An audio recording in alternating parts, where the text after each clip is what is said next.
শুভ নববর্ষ। মধুরিমাস কিচেনে আমার গতকালকে ছিল পয়লা বৈশাখের পপ আপ, আর আমাদের নিজস্ব লাঞ্চ কী ছিল সেটা আমি দেখাচ্ছি। বাসমতি চালের ভাত, যেটা আমার মায়ের বানানো।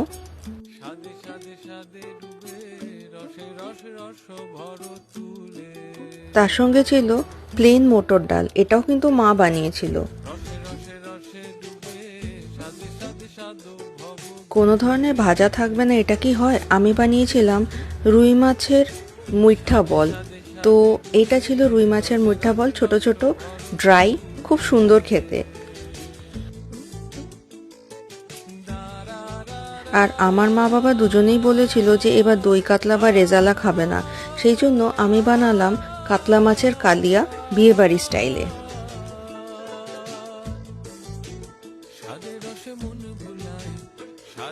শেষ পাতে চাটনি তো মাস্ট, তো আমার মা বানিয়েছিল পাতলা আমের চাটনি। তো এই ছিল আমাদের নববর্ষের সিম্পল লাঞ্চ।